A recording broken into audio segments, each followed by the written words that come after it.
This is another iROAR podcast. I think the difference here is that if you start thinking about them as having these habitat rights, you're then requiring people to provide a justification and to do that in law, to go up in front of a judge and say, well, we have this reason. And then for someone to say, well, in the interest of the animals, which we've got to consider here, what are you going to say in response to that? So the big change is, having to give those reasons and consider the interest of the animal for its own sake in the process of the political decision-making. And that's what's missing at the moment. And I think that's a big step towards a more just world for non-human animals.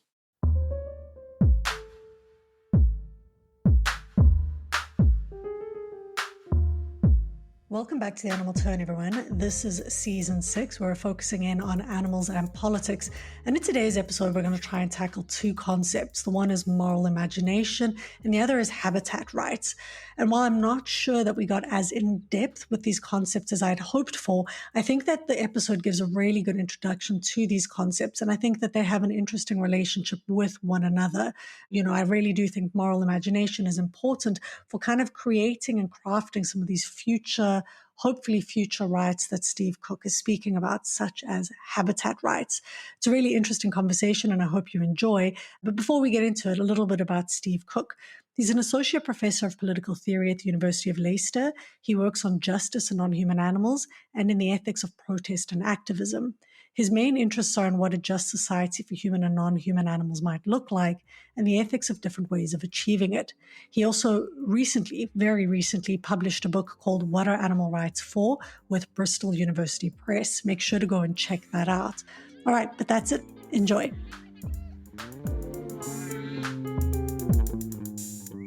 Hi, Steve. Welcome to the Animal Turn podcast. I'm looking forward to talking to you today. We've kind of got a double whammy happening, and they're both really big concepts, so we'll see how we do. But in general, I was hoping that we could talk a little bit about this idea of habitat rights and also about moral imagination, because I think that both of these are kind of important when thinking about animals and politics, and they're pretty complex. Despite sounding relatively easy at the face of it, they're really quite complicated and I think really important when thinking about animals and politics. But before we jump into that, perhaps we could learn a little bit about you first and what brought you to thinking about kind of animals and politics in the first place. I think I'd been vegetarian and I'd gone vegan, and I failed my first attempt at a degree. I crashed out of university with a diploma in combined studies, and then I was left not really sure what to do. And my wife got me interested in politics, and I was unable to work. I'd had an injury, so I signed up for the Open University for a distance learning degree, and I just got a passion for politics from studying that. My wife was studying politics, and I'd been along to some open lectures at her university, and I just got the bug. And then I thought to myself, I got a job by the time I was thinking about a PhD. I had friends who were doing animal rights activism. And I thought to myself, are they doing the right thing? Should I be breaking the law with them?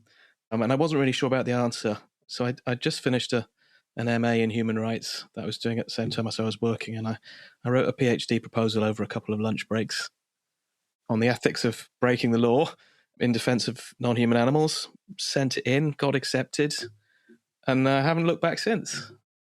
So when are we talking about now? So I finished my PhD in 2012. Okay, so you've been working on this kind of intersection of human rights, animal rights, politics and law for some time. And I love that you just wrote a proposal over a couple of lunch breaks. Like for me, I'm busy writing some postdoc proposals at the moment, and it's agonizing.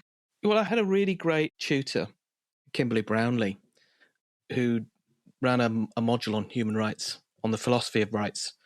And it was something that was completely new to me. And there were some papers in that got me thinking about the animals question. So I think, it wasn't just I just come up with it in a couple of lunch breaks. I'd had time to think about it during the course of the MA and just sift a few ideas in my head. So. And what do you think the significance is of, philosophy to politics? Because sometimes we kind of think of them as being quite separate from one another. But in doing this season, I've realized that philosophers are really really engaged when it comes to kind of political thought and particularly with animals and politics. Yeah, so I started with the political science route, and I got gradually more frustrated learning about why things were working the way they did. The political science is all about explaining and predicting and interpreting. And I wanted to know the ethical questions, not why is this working the way it does, but how should it work? And that's where the philosophy hits the politics. What should an ideal world look like? What would a good political institution look like? How should we behave? What do we owe our fellow citizens? Those kind of questions. And I find those much more exciting than, well, what's explaining the way people vote? I mean, that's interesting. But for me, I want to know what I should do and how I should relate to my fellows. And I think it's really important. I think more and more folks should be doing philosophy in schools and in thinking through, because sometimes the answers, at least in politics, are presented as so black and white. Even though we all know that politics and law is really complicated, I think philosophy kind of gives you the space to think through these questions in really interesting ways. And this brings us kind of neatly, I think, to one of the concepts that we're hoping to talk about today, which is moral imagination.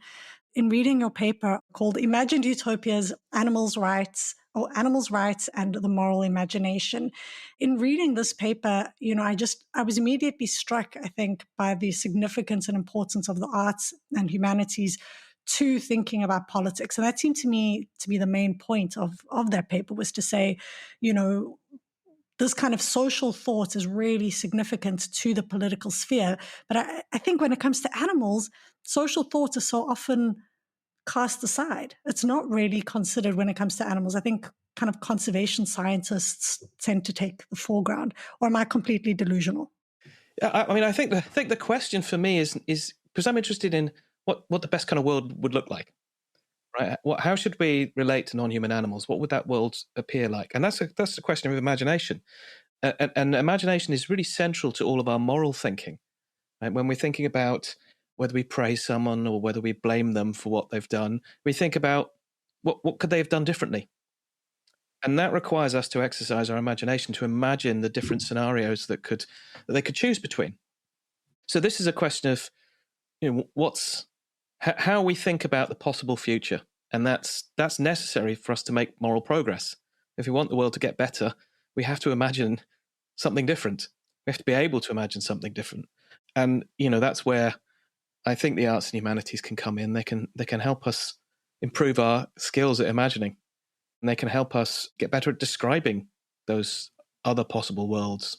Yeah, it's literally like opening up different pathways of thought. I think about sci-fi novels, that I read when we were kids, and that seemed completely, the idea of spaceships or anything just seemed completely fanciful. But the more you kind of thought about it, the more you opened up those ideas as possibilities, the more kind of thought and attention went towards seeing what kind of technologies could be developed. I mean, we literally are living in a world now where artificial intelligence is a thing.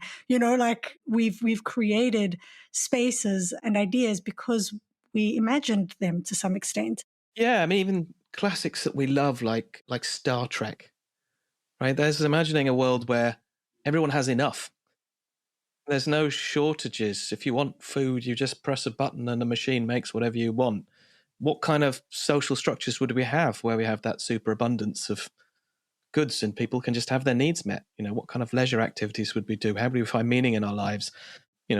Those kind of questions are all powerful role for the humanities in thinking about political realities for the future. And thinking about how many kind of dystopian future imaginings are happening at the moment, right? Like there's a lot of kind of dystopic, I think a lot of us can see how things could go very wrong in a dystopian world, but perhaps there's not as many kind of imagining when everything is worked out and working well, what does that future look like? Because that seems a bit harder to do, actually.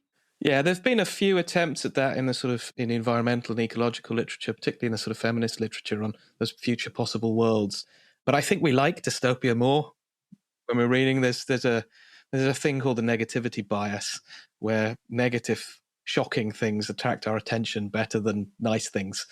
That's why newspapers lead with horrible stories, and why we have more dystopian novels, I think, than we do about utopian novels. So it makes your job as a philosopher creating this world that much more difficult, I think.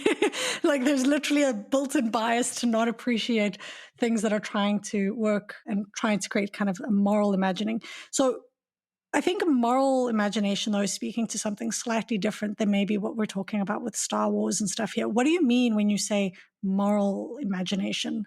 So I'm thinking about partly about those judgments of praise and blame. And I'm also thinking about what psychologically motivates us to do the right thing, our sort of moral psychology. So I'm looking to try and harness our moral imagination, our imagination to do the right thing, to have the right attitudes, to be able to picture just states of affairs that include non-human animals alongside humans. And it's really difficult for us to do those things. It's some great work by Ruth Byrne about how our imagination works and how we make choices and we reason. And there's only a limited number of choices that we think about when we're considering what to do, right? When we're thinking, what shall I do next? Or what should I do now? How should I behave? What should I do? We choose between a range of possibilities that we see that are open to us. But we don't have infinite brain power. We don't have infinite time. We don't have all of the information. So we choose from a limited set, 3 or 4 options. And we choose the ones that seem most plausible and possible to us. So, things that seem wildly counterintuitive or incredibly different from what we've experienced don't sort of enter into that initial set of choices.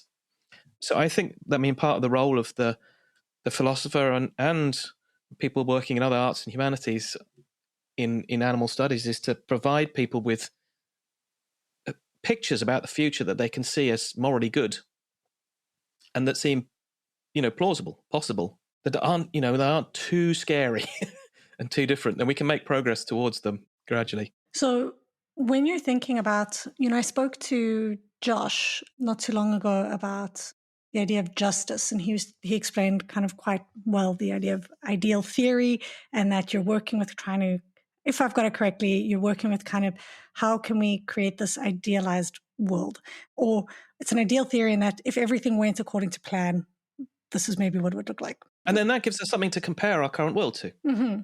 Right? We think, what should we do to make our world better? Well, we can compare it with this best possible world. And then that reveals some of the flaws with our current world. And it gives us a direction of travel to make progress.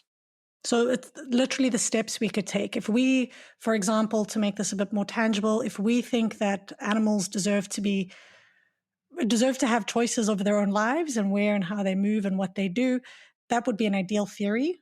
Animals have these abilities and these choices, and we've imagined this as a possibility. Now, what practical steps do we have to take to make that possibility a reality?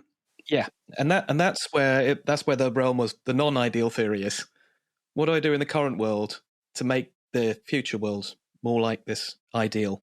Okay, but then doesn't a challenge come in when we're talking about moral imagination, though? Because I think very quickly, in trying to be realistic, we maybe make concessions that we don't necessarily want to make, right? So you'll find like animal rights organizations working together with, let's say, big agriculture, because this will help to making the world a little less horrible for animals right now. But doesn't this kind of non-ideal, because it's non-ideal. You're trying to improve the situation for animals that are here right now by, let's say, agreeing to slightly larger crates. But in kind of making these concessions, do you not then just kind of do away with the ideal theory? Like, do you not undermine? Yeah, so this is one of the big problems in political philosophy, not just to do with animals, non-human animals rather, is what kind of steps are permissible, morally permissible, in non-ideal circumstances. And this is a problem that John Rawls grapples with in his political philosophy, along with a lot of other people since. But one of the things he says is that, what we shouldn't do is make the world better in ways that close off the possibility of reaching the ideal. So you could imagine a world that's much better than it is now, but the changes we've made make it really difficult to reach a perfectly just world, or even a nearly just world. And that might be one of those impermissible steps, right? We can make the world better now.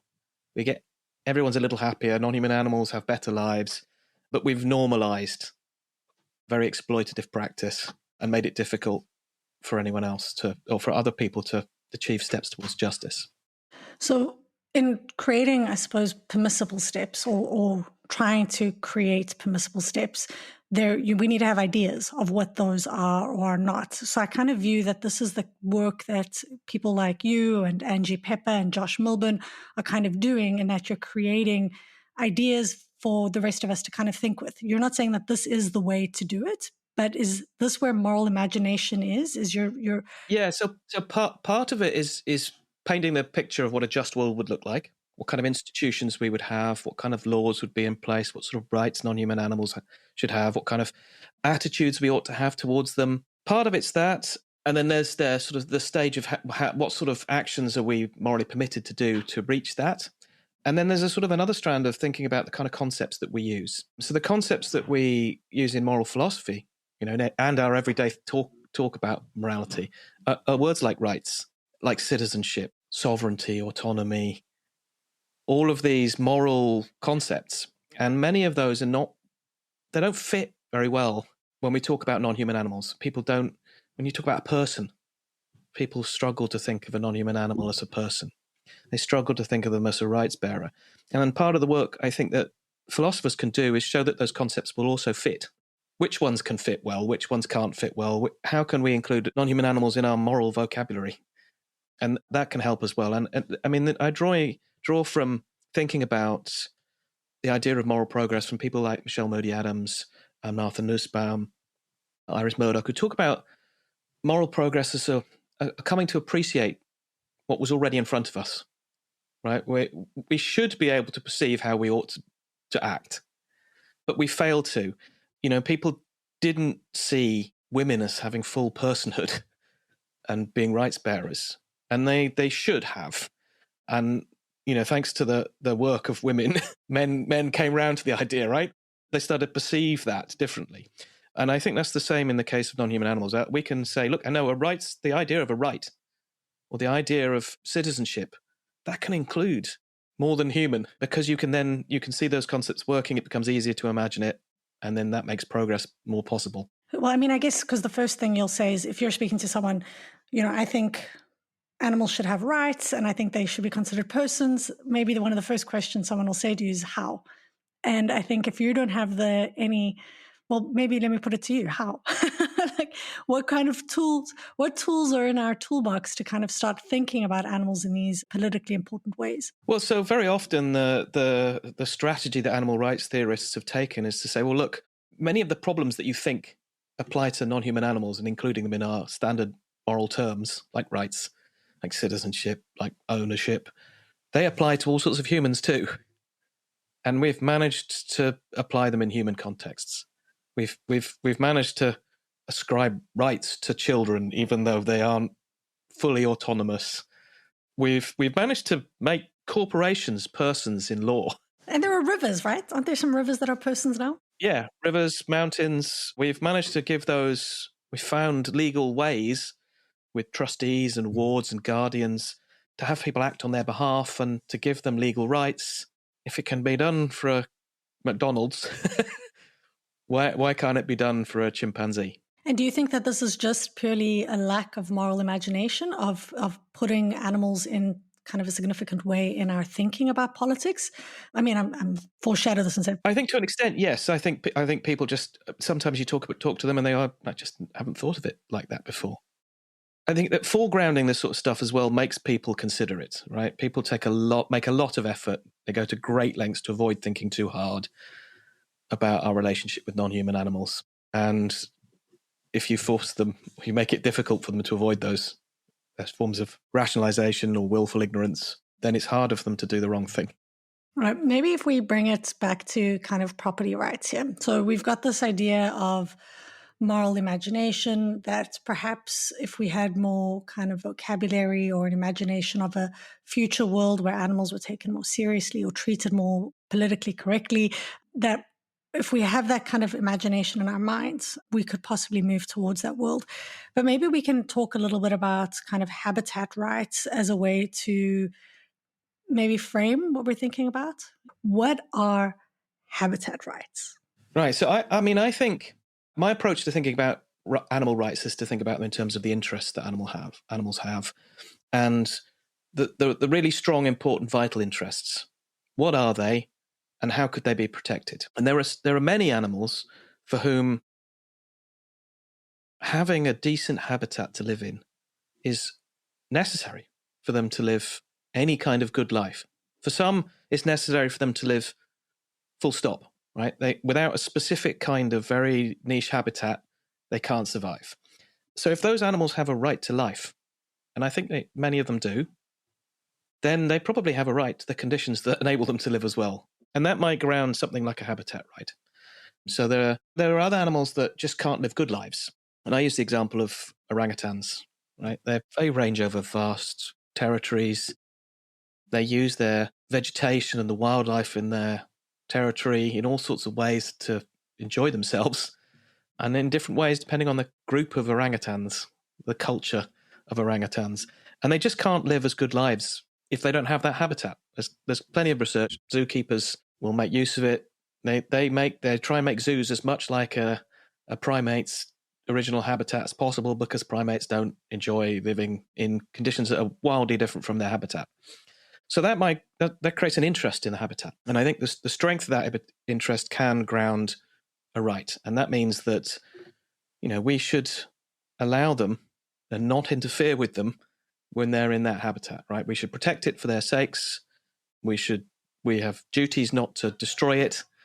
And if we do destroy it or harm it, then they've got rights against us, right? Maybe we owe them compensation or something like that, or we owe them rectification, like a replacement habitat or something. Is this not similar to, wouldn't this be kind of conservation? Isn't this how conservationists operate, in that they're trying to protect habitats because there are certain animals that rely on them? Yes, but they're not trying to protect the habitat necessarily always for the sake of the non-human animal. It might not be for individual animals, right? They might be trying to protect an ecosystem or a species. And the reasons they might have for doing that will differ depending on the kind of conservationist, right? Some of them will say, well, wouldn't it be terrible if my children's children's children never got to see a rhino? Therefore, we should conserve the rhino's habitat. Or wouldn't it be terrible for us if we lost access to this plant that's pretty useful? And it's rarely the case that the consideration's primarily for the sake of individual animals. And that's the approach that rights theorists take, right? We're looking at individuals, non-human animals, as having distinct value, being worthy of concern for their own sakes at an individual level, and not just as part of a group or a species or something like that.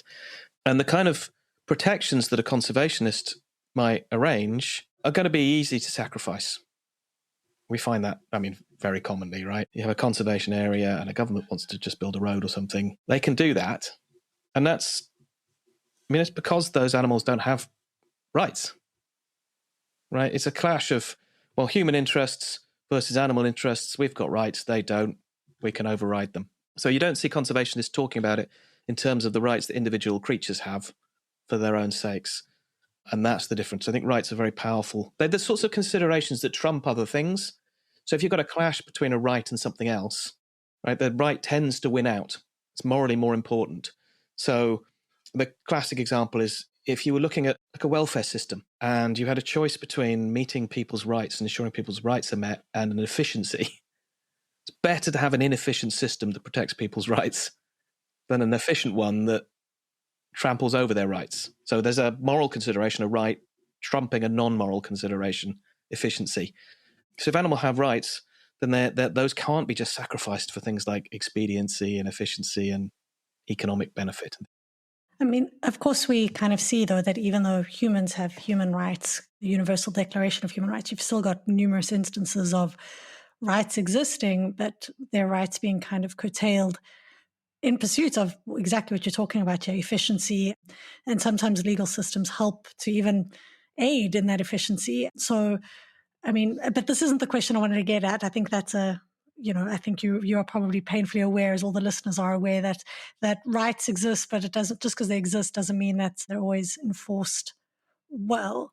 But it's interesting when you were speaking about conservationists there, because I think when you started with saying habitat rights, I initially thought of, you were speaking about rights for a habitat, but you're not thinking in this like ecocentric way. You're saying each individual animal has a right to their habitat or to X habitat, and that right, or they should have a right to their habitat, and that right deserves to be legally and politically protected. Yes. And I mean, they'll be slightly different from the kind of property rights that we might imagine in a human, because I tie them to interests. I'm thinking about, what does an animal need to live a good life? And if property turns out to be one of those things, a good way of ensuring that it gets to live a good life, then we ought to give it a property right. But, non-human animals don't need the kind of property rights that would, for example, the mineral rights underground. Right, that they have no interest in that. If we were to give like a human property rights over a piece of land, we might think that they have a right to transfer that. A property right involves being able to control who uses the property, gives you a right to transfer it, stop other people using it, enjoy the use yourself. But a non-human animal doesn't need all of those things to have its interest met. Right? I mean, if a piece of habitat is necessary for an animal to live any kind of life, it has no interest in a property right to transfer that to someone else. Right? It needs it. It doesn't need a right to all of the stuff under the ground. So it just needs to be able to use, we call usufructuary rights. Just needs to be able to use the stuff that comes out the top of the ground almost. Unless they're an underground dwelling animal who has to enjoy the benefits. Yeah, to enjoy the benefits of their property, what it produces. Like if it's plants and they produce fruit, then it needs a right to enjoy the fruits of the plants. So you can envision a model where, let's say you've got a tract of land, it's a random piece of land, and a corporation has an interest in owning this land because they want property. They want the property because they want to drill and mine on that property. So they want property rights to that land, but animals already live on this land. And we exist in a world now where animals have habitat rights. Would the property rights of the corporation and the habitat rights of the animals be contradictory? Like, would they clash with one another, or would there be a way in which... So if they did clash, I think lawyers should step in and say, well, look, we've got to balance these competing claims. And if the rights of the animals are that they can't live without this habitat, you can't destroy it. Right? They're not going to be harmed if you dig under the ground and they're surface-dwelling creatures and you're going to mine it. But you've got to mine it in a way that doesn't damage the habitat. And maybe you can go in and you can enjoy their land and get that stuff from underneath. Perhaps you're able to compensate them for it. Right? If you're going to damage some of the land, it's not going to be too permanent or something like that. It can be repaired. You've got to pay into a trust, and that trust will be used to maintain the land for the animals after you've gone. And you've got to make it as good as you found it when you leave. Do you not worry about that kind of economic understanding of land use? I mean, and this is just even when you talk about kind of, what's the common word now, like offsetting carbon prices. Offsetting, yeah. And yes, exactly. Like this idea that, let's say folks could just come into a land, use the land, take what they want from the land, but as long as we put some money into a fund, then we're not really hurting. Like I see that kind of maths happening all the time now already, where folks will buy, let's say, an airplane ticket, but as long as you're putting, you're choosing the option where you're saying I'm doing less carbon emissions on my flight, then yeah. I mean, if that worked, I'd be kind of relaxed about it. And I think this comes a little down to the imagination again, but it's about how we value things. And I think that's one of the big differences between the sort of animal rights view and ecological ethics, right? And the animal rights view is to say, look, what kind of beings have interest, or what kind of beings have a value that deserves rights protection? And the answer is usually beings that are sentient, that can feel, that have a subjective experience of the world, that are aware of their own existence, they have a stake in their own lives. Beings that don't have that subjective experience, like plants and ecosystems, don't have rights, right? But they might still have a value. They might be worthy of some kind of respect, of care and attention. But when it comes to respecting, if you've got a competing claims, the rights bearer is going to trump the non-rights bearer, right? We ought to save a monkey before we save a tree, for example. That'd be the claim. But it doesn't mean that we just don't give any value. And I think that, and this is a question again of going back to the previous podcast with Josh of justice. right? The kind of things that you do for justice are a part of an enforceable area of morality. Right? If you don't meet your obligations, you don't respect people's rights, then force can be used to make you. It can be the right thing to do. If you're about to kill someone, people can step in and stop you. And that's what the law's there for, and political authority and all those sorts of issues of violence and force and coercion. Whereas there's another area of morality that isn't to do with justice, which is still important. Like being kind and polite and considerate to your friends. We wouldn't want the law to step in and compel you to be considerate to your friends. That'd be weird, right? It'd be a very odd friendship if there was the Ministry of Friendship looking over your shoulder saying, you've been a bad friend this week, I'm going to fine you for it.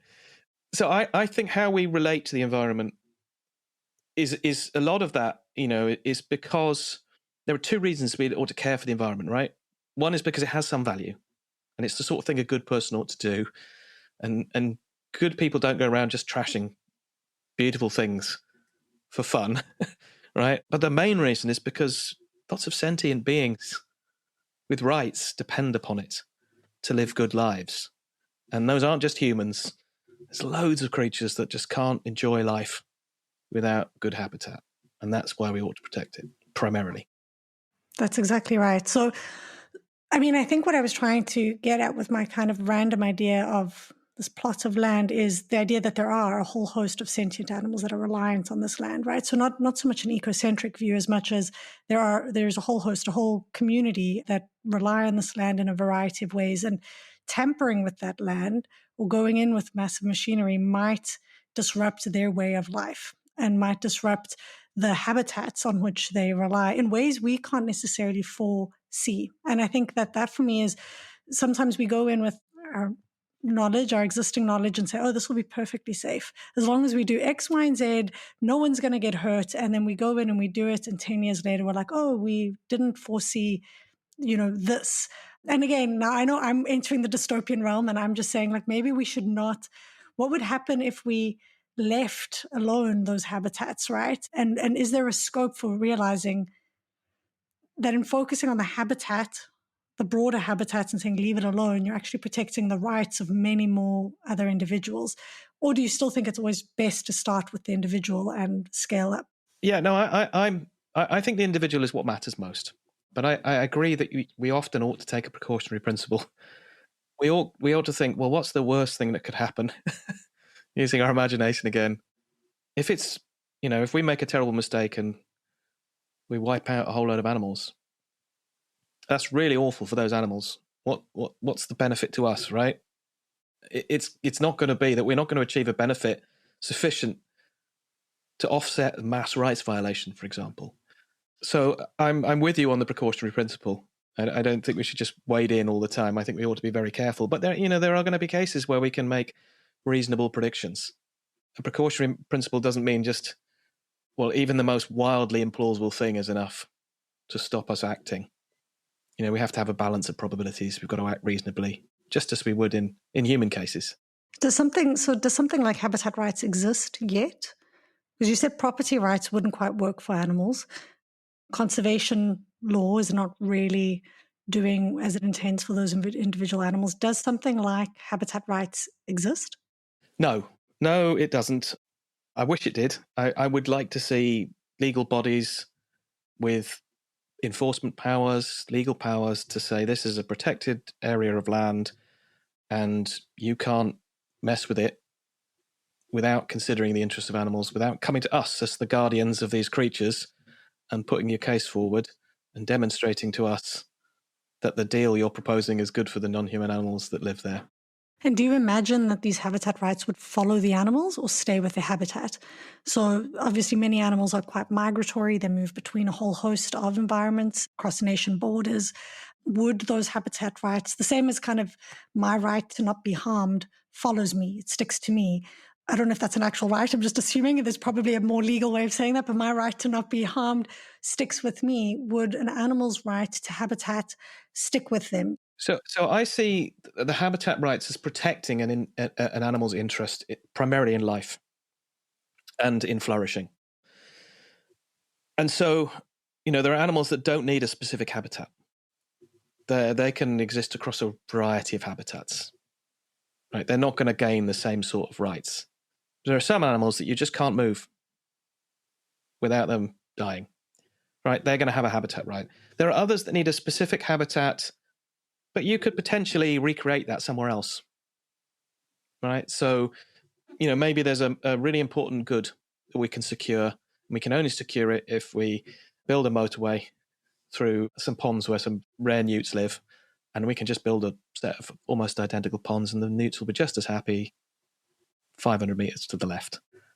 Right? I think we can meet their property rights, the habitat rights, that way. Right? They still have the habitat, they still have the good life.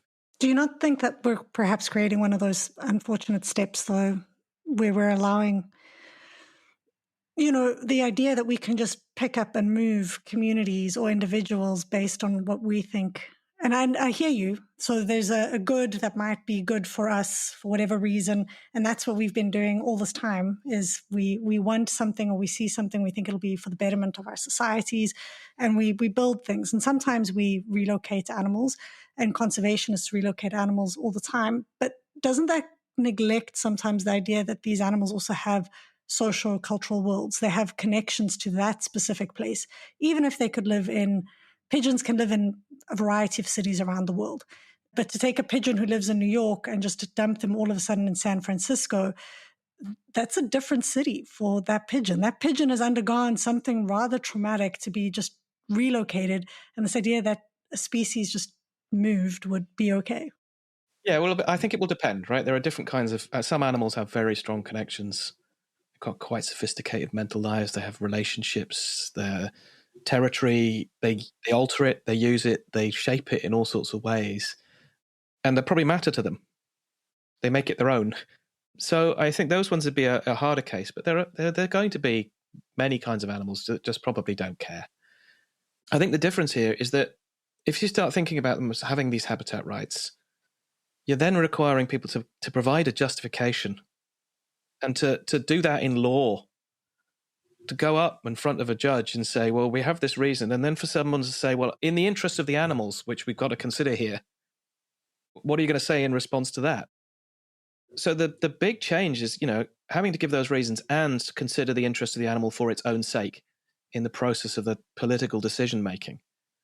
And that's what's missing at the moment. And I think that's a big step towards a more just world for non-human animals. So what is existing at the moment is kind of an ecological understanding. Someone has to come in and they have to do an ecological, let's say, survey or assessment to say how damaging would this intervention be. And it's done at this kind of ecological scale, but perhaps it's not asking the kinds of questions we're talking about here in terms of how do these specific animals rely on the place where development is proposed? How would these specific animals be impacted by being moved or having something new put into their environment? And this gives different answers than those that can just be answered by a kind of broad ecological understanding. Yeah, you can't just go, right, I'm going to create the same habitat and we'll just breed some more of those creatures and put them in there. We've preserved the habitat and the ecosystem. It's all fine. Yeah, I could see how this could be a lot more, and I could see how companies would definitely push back against this, because I could see it would be a much more cumbersome process. Arguably, it should be a cumbersome and difficult process to intervene in a habitat. But I could see that it would entail observing and watching the habitat, getting ethologists in to see what actually happens and paying attention to what actually goes on and not thinking about environments as just being empty, really. So we've understood now. So kind of you view habitat rights as one of these kind of conceptual but also legal and political tools that could help in our moral imagining and our moral work of creating a better world. So I read the paper where you wrote a little bit about habitat rights, and you spoke now about, property, but you also spoke a little bit about how habitats relate to sovereignty. Could you maybe walk me through that a little bit before we get to your quote? Okay, yes. So there's a really interesting argument made by Sue Donaldson and Will Kimlicker that non-human animals in the wild ought to be considered sovereign with their territories. And I love their work on this in Zoopolis. They say, look, wild animals have an interest in being able to live out their lives freely, autonomously in their environment, and that should ground a a right to sovereignty, to non-interference. They should be considered almost like states in those habitats. Other states, at the level of political communities, should interact with habitats as if they were sovereign communities of another being. And I have some worries about that position, primarily because I think the idea of sovereignty is more about respecting the idea of autonomy and self-determination. And I think I don't think it's completely unique to humans. I don't think all humans have it, but I think it's a really important part of what most of us, it's one of our strongest interests, the ability to choose, to be moral, to think about how to live our lives, to make choices, long-term plans, act according to a moral code. And I don't think most non-human animals don't have that. And those that do have a very attenuated version of it. They don't have that same interest in self-determination, in deciding how the politics of their community work out. And I think that's what sovereignty is more about. So I don't think that model quite works for governing animal territories. But I do think there are cases where you can imagine a world where, animals will be granted habitat rights. They have a property claim over their land, and if anyone wants to come in and log it, they have to go to the guardian of that animal community and put a case forward, and maybe they have to compensate them and they have to leave it in a good state after they've gone. And then someone comes along and just violates all those rights, and the state that's supposed to be looking after the legal protections doesn't care, doesn't do what it should do. I think in those circumstances, non-human animals in that habitat might have a right to secede. So you haven't respected our rights. You haven't looked after our territory. When we have these rights, we can't live, and therefore we ought to be considered a sovereign state. Right? We ought to be taken out of your territory. States have sort of a special territorial right that allows them to sort of take property off people and say all the property in this state belongs to us, all the land is within our state, and we have control over it. I think we should take that away from the states that don't look after non-human habitats. Place that control under another body, like a United Nations trustee model. And this is a model that was developed by the United Nations for states that were transitioning. A state that's become independent or it's lacking any governance. And the idea is that eventually it'll become self-determining. But in the meantime, it needs some kind of governance structure. Perhaps the UN can act as a protector or a trustee in the meantime. I don't think there needs to be the meantime for non-human animal territories, right? They don't need to reach that. We're self-determining now because they don't need a political community in the same way in a wild animal habitat. But they do need someone looking out for their interests and protecting them legally with force if necessary. I think it would be an interesting model to, imagine what it would do to international politics if there were a whole host of kind of animal, quote unquote, animal nations where animal interests were represented and their votes counted the same as kind of other nation states at the international level. You could imagine how swiftly international politics and imaginations would shift and change because the kind of weight of political power would be redistributed. Of course, then if those guardians are also then humans, you've got a whole host of interesting, possibly behind the door. You'd have to really have people that are acting in the interests of animals and not being swayed by corruption or by their own, personal interests. All right. Well, maybe now would be a good time to talk about your quote briefly. Yeah. So I was thinking about property, and there's the other side of property that we haven't really talked about and that's us animals as property. And there's a quote that I first read in Christine Korsgaard's Tanner lectures on fellow creatures, Kantian ethics and our duties to animals, which then became a really wonderful book, Fellow Creatures, Our Obligations to the Other Animals. But she starts that lecture with a quote from Kant. And this I think is an important, goes back to your talk about value and how we value the environment. And I'll just read it out. When man first said to the sheep, "The pelt which you wear was given to you by nature, not for your own use, but for mine," and took it from the sheep to wear it himself, he became aware of a prerogative which he enjoyed over all the animals, and he now no longer regarded them as fellow creatures, but as means and instruments to be used at will for the attainment of whatever ends he pleased. And I think that really gets to the heart also of your question about the economic valuing of the environment. because it says, look, if we think of non-human animals as property, then it changes the way we regard them morally. And so I used to think that it was, ownership of non-human animals was compatible with respecting animal rights in some way, that their interests could be protected whilst they were being owned. And I'm much less sure of that now, because I think that attitude that's implicit in that sort of quote matters there, right? When he sees that pelt of the animal as something he can use, it doesn't belong to the animal, it belongs to a human.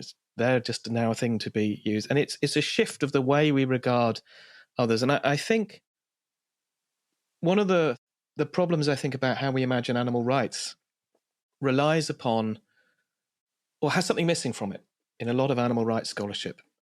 We tend to think of respect as being core to the idea of rights. So when we think about respecting non-human animals, rights theorists tend to say, well, respecting non-human animals is about acknowledging the fact that they're valuable for their own sake and they have interests that matter to them. And we just need to protect those interests. And the more I've thought about it, the more I've looked at the concept of respect, I think that's not quite how we respect one another as humans. It isn't quite, there's something missing. So when we think about the Universal Declaration of Human Rights, there's also a sort of, an idea of reverence, some kind of valuing of something special about humans. Animal rights theorists tend to say, no, that view's mistaken. There's nothing special about humans. Just as there's nothing special about animals, we're all the same. And I think maybe there is something special about humans, and there's something special about animals, other animals. And the concept of respect that we have for them, ought to have some of that sense of wonder, respect, dignity, something. It's really hard to describe in the language of analytic political philosophy, something magical, something mystical almost. That to have that attitude towards non-human animals as individuals, not necessarily at the species or community level, but as individuals, and say that individual chicken, that individual cow, there's something marvelous, there's something wonderful about them.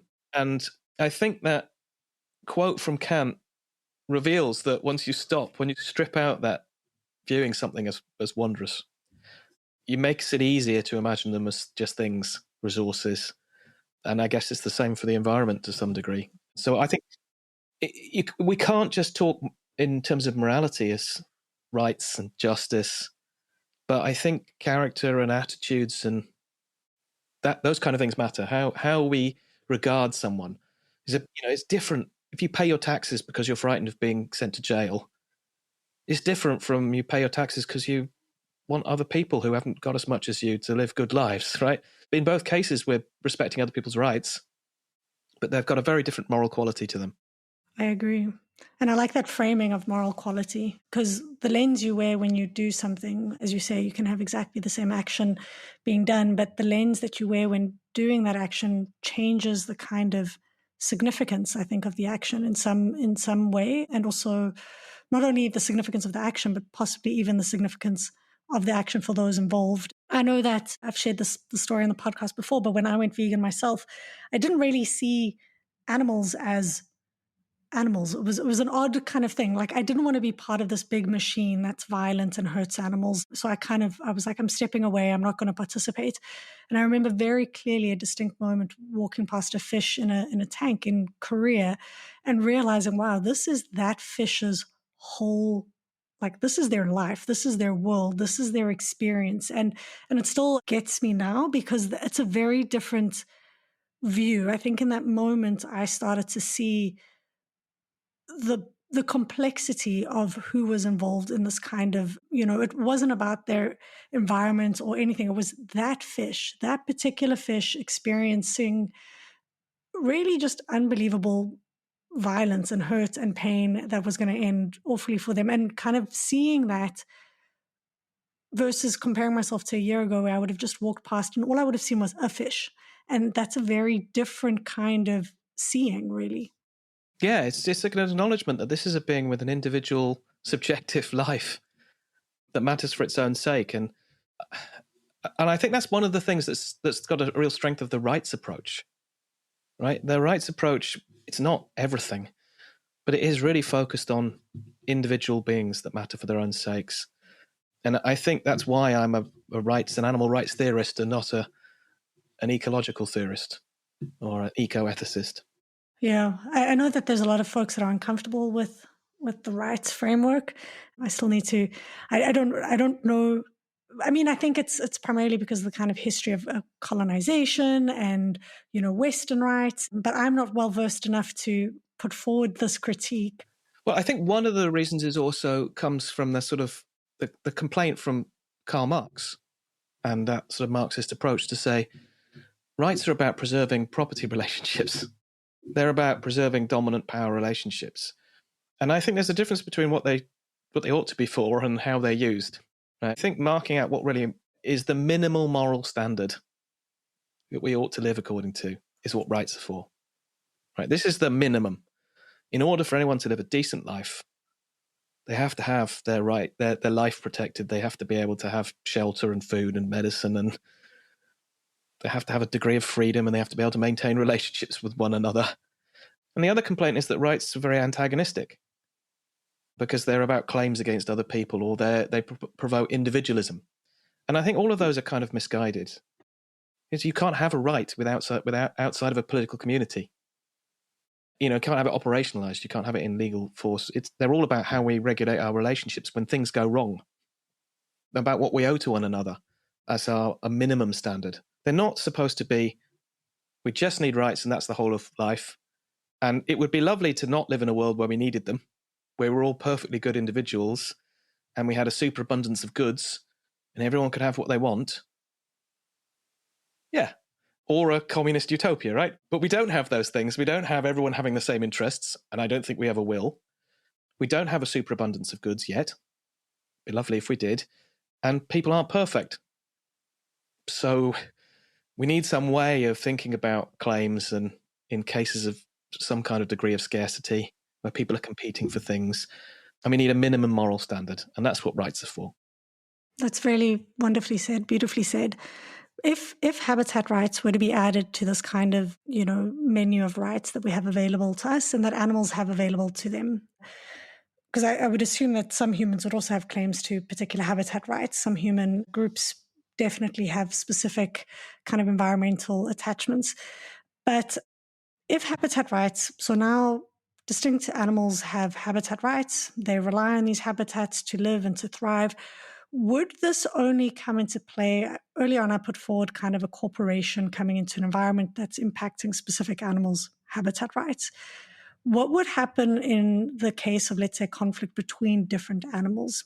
Would this be, and I think this is maybe particularly pertinent when thinking about invasive species, for example, who maybe didn't choose to move to a different environment, but now find themselves in an environment. Is this where habitat rights would become...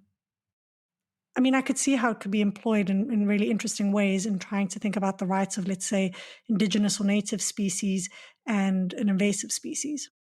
Yeah, I mean, these are really tricky problems, and I can't claim to have tried to solve all of them.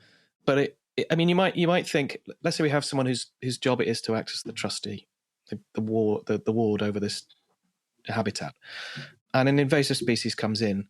They might have a duty to try and preserve that habitat, because those animals that live there need it to live any kind of good life.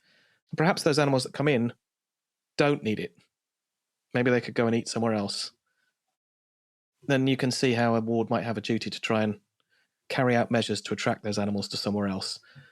Or to step in and, I mean, let's say a swarm of locusts comes in and eats all of the vegetation and now the animals have got nothing to eat.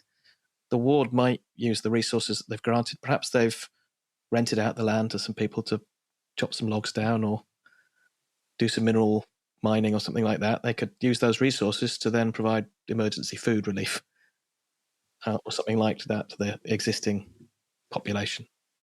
But I'm assuming these habitat rights wouldn't necessarily give the right to, let's say, kill this invasive species, because that animal's right to life would supersede the habitat. And I guess this is where it gets really tricky, where you need kind of mediators and stuff. But I can see now why a habitat right it could be used to mediate not only relations between humans and animals, but also some of these really thorny questions that emerge between animals. Yeah, and unfortunately, ethics is hard.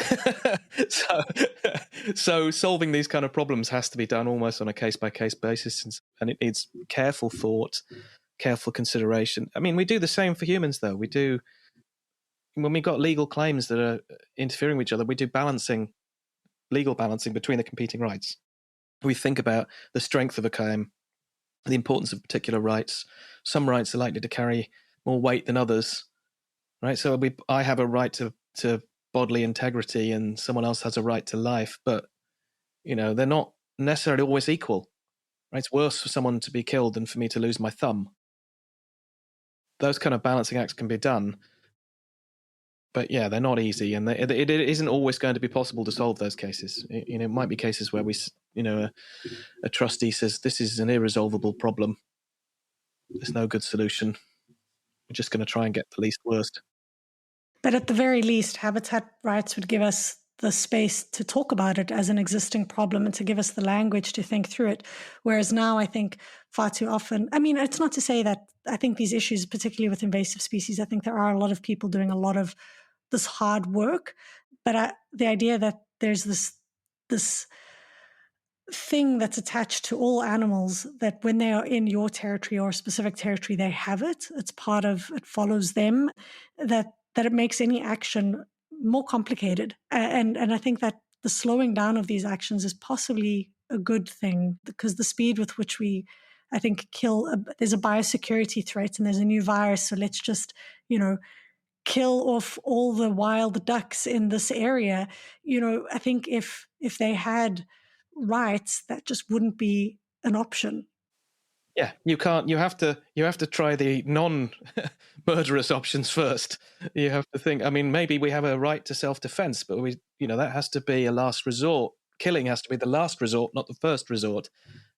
And so yeah, if there's a duck with a disease that might threaten us, we've got a range of options we might choose beforehand. Vaccinating ducks, vaccinating ourselves, those kind of things. All right. Well, this is really interesting. And I can definitely see now, just with the conversation about habitat rights, how, we started this conversation with speaking about moral imagination. And I can see, even just in having a new concept to think with, how my own possibilities on how things could politically be arranged changes, right? So thank you so much for that. Before we say goodbye, do you want to tell us a little bit about what you're working on now, and if folks are interested in your work, where they could get in touch with you? Yeah, so I've got a profile on the University of Leicester's website. So if you just look for Steve Cooke, the University of Leicester, you'll find me and my profile. I'm currently trying to work on a book that I've been working on for a very long time, unsuccessfully, on animal rights activism. So this is the thing that started me off in my journey in the first place, and I'm still working on it, trying to think of all those problems that we have as animal rights activists. So the question of whether we ought to break into laboratories and rescue non-human animals, what sort of constraints ought to guide our actions around the use of force, who are legitimate targets for animal rights activism, what kind of things can we do in pursuit of those good ends, and other questions like, how do we live our lives amongst communities of people who have really opposing moral views to us that we find incredibly troubling? Can we form friendships with those people? Should we form friendships? What should be the limits of who we can be friends with? How should we blame people for acting in communities where harming animals is the norm? Are they blameworthy for not thinking about their actions? All of those kind of questions that puzzle me. I'm trying to write a book to help solve them. I'm not going to promise to solve them because that's too difficult, but I'm going to try to solve some of those. Well, it sounds fantastic. As anyone who is vegan can attest to, it's a weird world when you love people and they're the closest people to you in all of the world, but they participate in something that you find probably is one of the most egregious things on your kind of list of things that exist in the world. And it's interesting how we can have both of these. I mean, of course you love these people. Of course you do. They're your people. And we see them as complicated, full beings, right? But I mean, for me at least, it also, sorry, now I'm like giving you my confession to your latest research project. Let me weigh in on but I'm going to give you my 2 cents piece and then I'll let you go, I promise. Like, it's given me some more compassion in some regards for thinking through other really egregious historical events. Or, when we look at kind of things that have happened in history, or we look at something that's happening in geography further away from us, and we think, how on earth could people do that? Or how on earth could people condone this? And I don't know, it's given me some kind of semblance of an understanding of how we can be part of really awful things and not see it. Yeah, it's really alienating, but I go back to the idea of moral progress and the work of Michelle Moody Adams in that she talks about this problem of seemingly good people doing terrible things because it's the norm, and it's hard to imagine a different world in those circumstances. And that ought to lead us to a sort of more forgiving way of thinking about our fellow citizens as well. Yeah, and of ourselves. Chances are we're doing something that's absolutely awful that we can't see. Well, most of us who are vegan now probably weren't always vegan, so... Yeah, well, there you go. No one is. Anyway, it sounds like really fascinating and interesting work. Thank you so much for being with me on the show today. I really appreciated talking to you. Pleasure. Thanks for inviting me.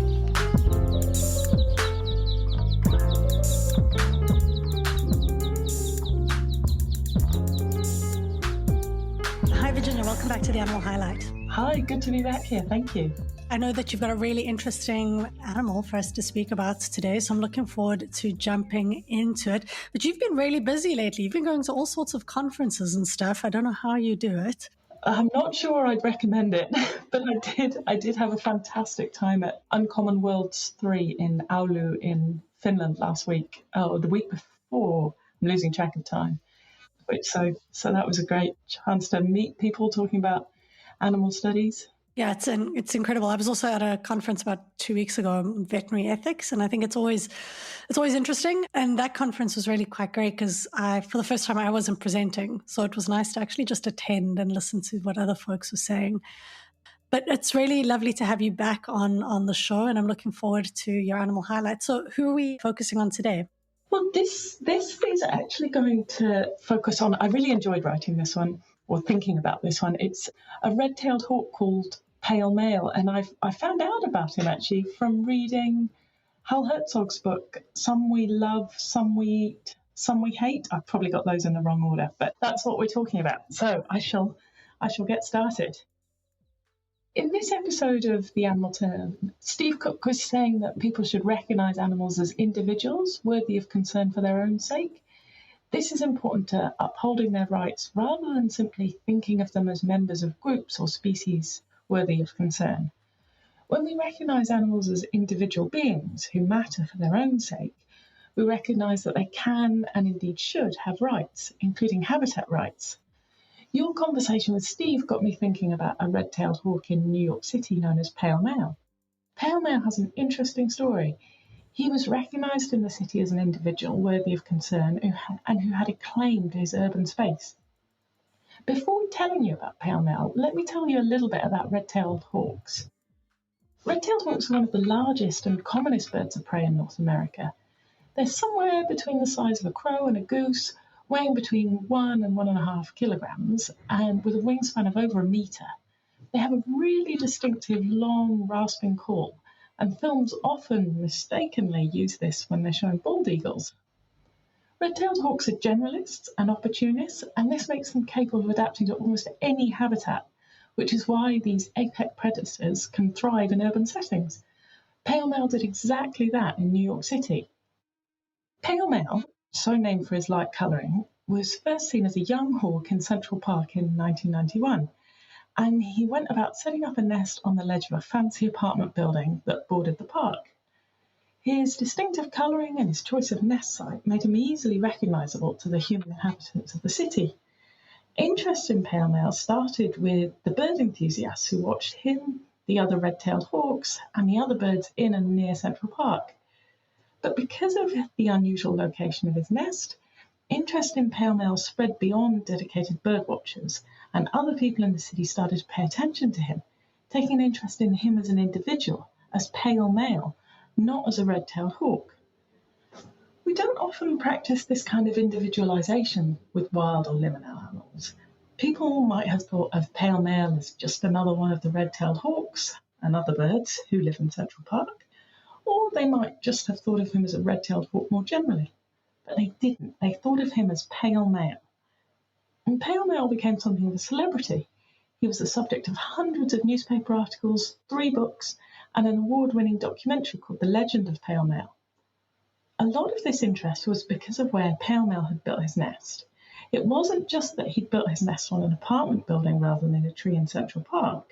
The apartment building he'd chosen was on the Upper East Side, some of New York's most expensive real estate.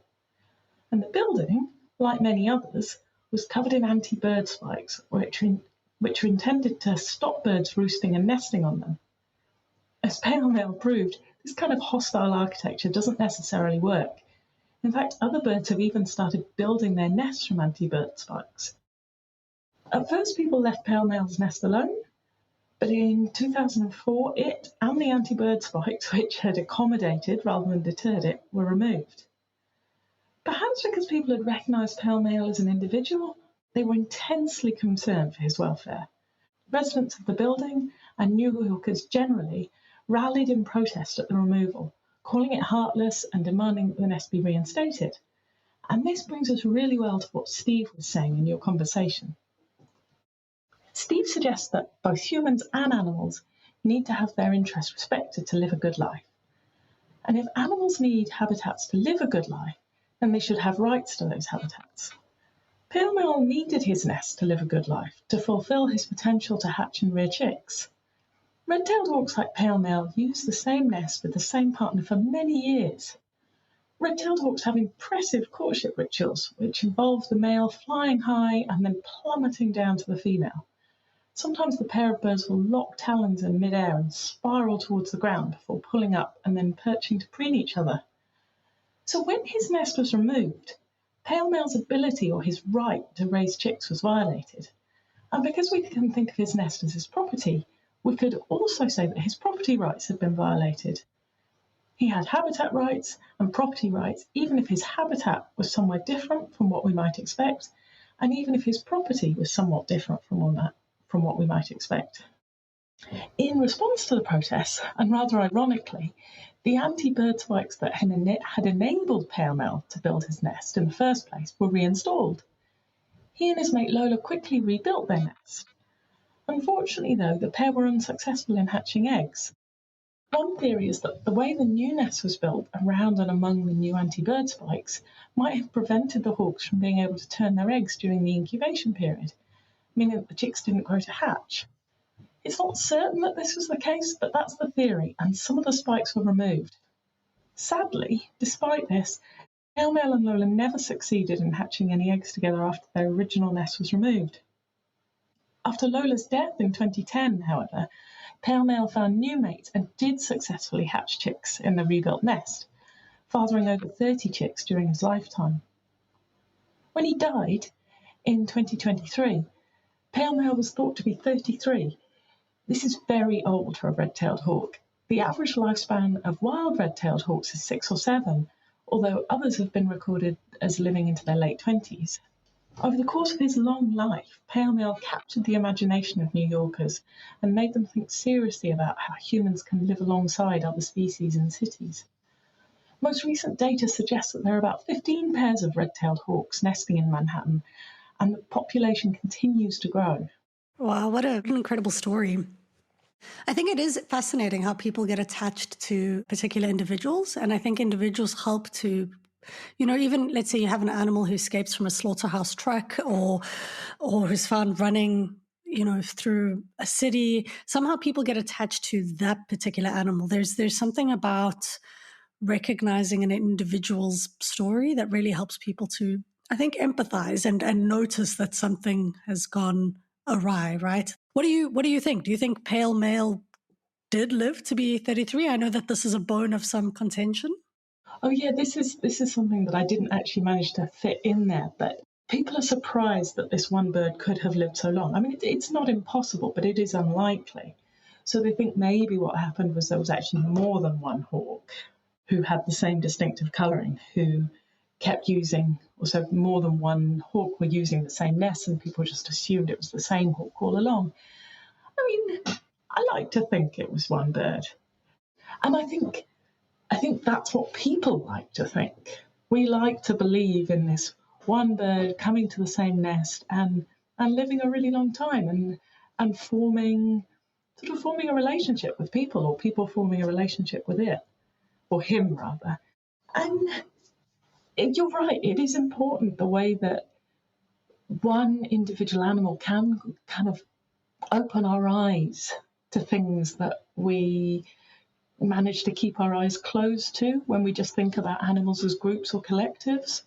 It's interesting, though, because I think somehow we're able to privilege the individual's experience while at the same time, like, disavowing the collective. Do you know what I mean? Like, so everyone's concerned with pale male, but what about all the other red-tailed hawks? When you raise awareness as an individual, it can lead to concern for the species as a whole. That's why in conservation, ambassador animals are so important. There's the kakapo in Aotearoa, New Zealand, is a really endangered nocturnal flightless parrot. And there's a bird called Sirocco, who is an absolute dead loss for the conservation breeding program, but he's such a cool bird that he's a really important ambassador for the species, and people care so much. I mean, they care about the kakapo generally, but Sirocco is such a cool bird that he really helps people care about the kakapo. Yeah, it's definitely interesting to think about. Anyway, that was really interesting. I didn't know about pale male before you started speaking about him. And I just know that New York has some of the highest, I think it's also peregrine falcons, one of the highest populations of peregrine falcons. Don't quote me on that. And I say this far too often on the podcast, but I'm pretty certain. I saw peregrine falcon up in Kingston actually while studying. I was sitting at my desk and all of a sudden I realized out of the corner of my eye something was there. And I look up and there's a peregrine falcon just like standing, staring at me. I was like, oh, well, there you go. But yeah, I think peregrine falcons do exceedingly well in cities. A lot of birds of prey are finding a way, right? They do. This is the interesting thing. Our urban areas are actually providing really good niches for some raptors. Like peregrines nest on cliffs often, so things like cathedrals and churches are basically man-made cliffs. That's fascinating. All right. Well, thank you so much, Virginia, for joining me again on the Animal Highlight.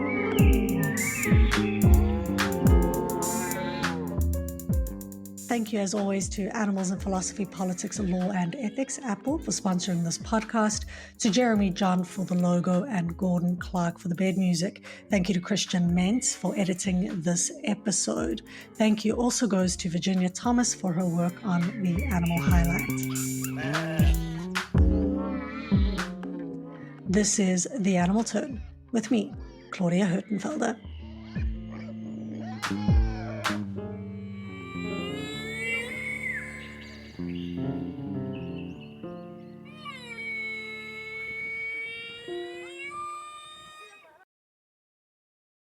For more great iROAR podcasts, visit iROARpod.com. That's iROARpod.com.